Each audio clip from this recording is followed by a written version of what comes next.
Ciao Juventini, I'm Alberto. I've got all this morning's news surfacing around Juventus. It may be the first day of international break, but the news never stops, and we have a lot to look at. Gatti and his potential contract extension for Juventus. Chiesa, his contract extension discussions, and does that still put us in the clear on losing a key asset? We're going to take a look at the details on that. Pogba watch, not just for health, but his contract status as well. And we've got a new name to add to the list of targets for Juventus. All right, so like the video, subscribe to the channel. This is the AJC.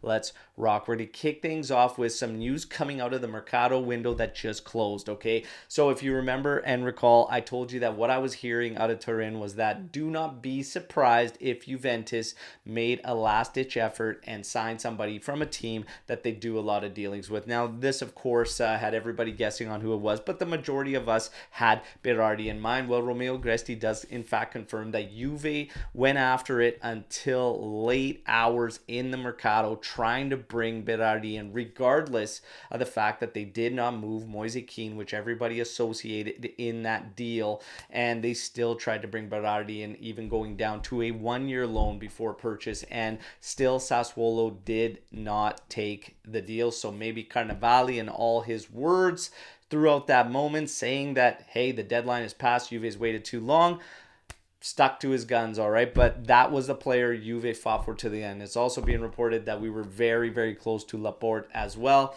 Nonetheless, we have our final roster going into the season, and actually I like it, and I still stand on this hill, and I will die on this hill that it is enough to get the job done in Serie A. All right, now a new name to add to the list of targets for Juventus is Claudio Echeverri. He's a 17-year-old forward from River Plate. All right, and the latest rumors suggest that Juve could make a move in the winter mercado. Obviously not for our first team, but Juve next gen, as Juve continues to stockpile young talent, and Claudio Echeverri is the next name on the list. So there you have it. Now we look at Gatti. Gatti's situation with Juventus is the club loves him and wants to extend and lock him up. And I don't think you're going to get any arguments from Juventini out there that we need to. 2028 is what they're looking to lock him up to. Of course, this will add a salary increase for the player, but it has to be noted, Juve likes him so much they did turn down offers in this past Mercado, all right? And there were English clubs interested in the player trying to bring him in.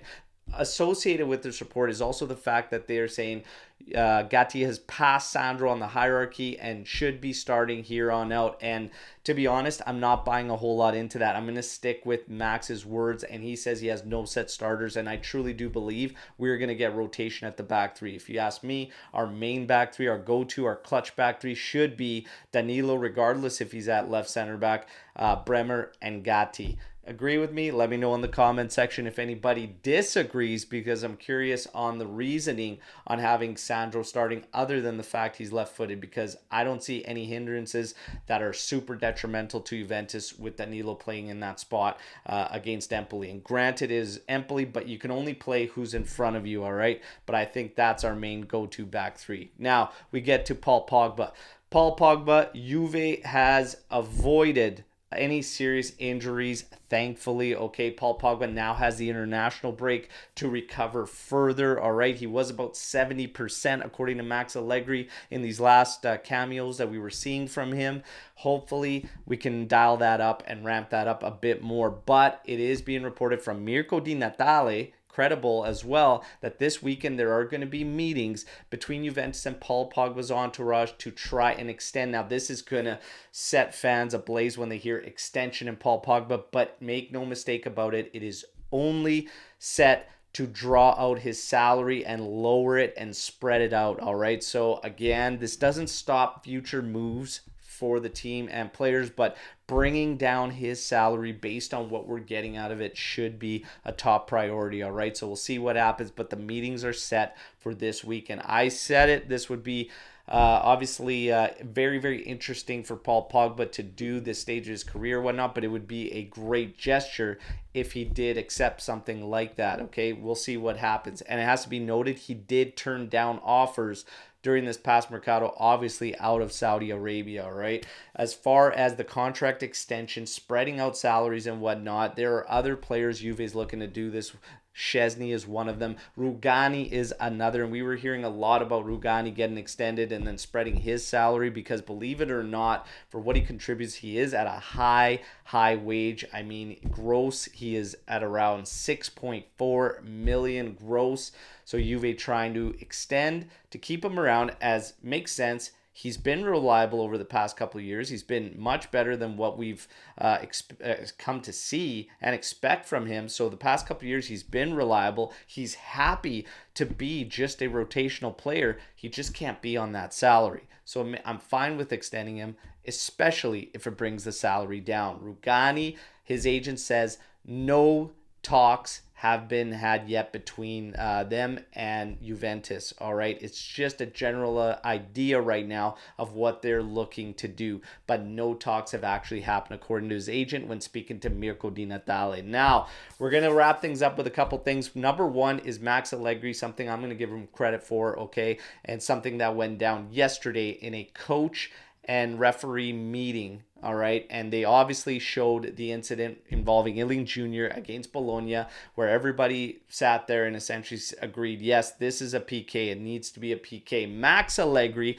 always fighting the fight for Juventus, and I appreciate it, okay? And I love it. He asks Rocky to show the hand card to Lucci in that game, and to which Rocky refused and just simply said, no, it was involuntary, so we don't need to look at that, whatnot. How many handballs are voluntary? All right, that is one of the lamest excuses ever. I hate when I hear that in terms of handballs. Look, handball is a handball unless it's drilled at you and your arm is not in an unnatural position or making your body silhouette bigger or whatnot. I don't want to hear about voluntary or involuntary, right? But bravo to Max for continuing to fight the good fight for the black and white, all right? I will always appreciate that for Max, no matter what, all right? So bravo. Now we get to Chiesa.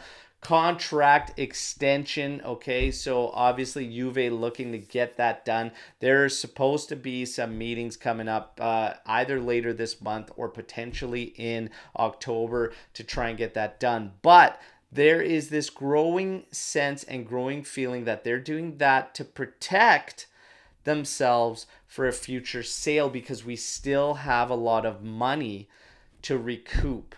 And just because this guy extends, it does not mean he may not be moved, all right? So again, there's this growing sense of feeling around the situation that we could have a renewal to protect Juventus, and then they would still have to move a top asset come end of this season to bring in money and then use the money in terms of the sale to then bolster the team as we look to get back, finish in top four, get back to Champions League and whatnot, but still recoup the funds. And they're still in FFP trouble right now as it stands. So again, nothing clear cut with Chiesa, but Juve is going to be looking at the contract extension. But it's going to be very interesting to see how it all plays out come the end because Juve's still going to have to find some money, all right? We are not in the clear just yet, all right? So it's going to be interesting to see. Obviously, I think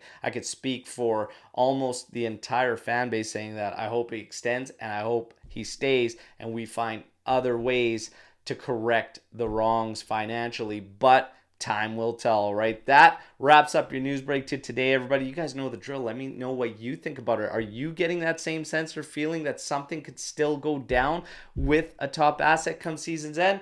Let me know in the comments section. Don't forget to like the video, subscribe to the channel. I'll be back tomorrow with another daily update video and look for maybe a live show on Thursday. But before I sign off, also take a look at this. You might be seeing this out there from our main accounts. So close, a countdown coming in 3 days. There's going to be something big for the English-speaking community, and I hope that I can have your backing and supporting it, but keep your eyes peeled for that one. It's very, very exciting for the English-speaking Juventus content world, all right? Something that a lot of you have been asking for, now taken to another level, all right? So make sure you check it out. I look forward to bringing this for all of you and getting all your support. And thank you for your support so far in everything that the AJC has done. Till tomorrow, fino alla fine, forza Juve, ciao tutti.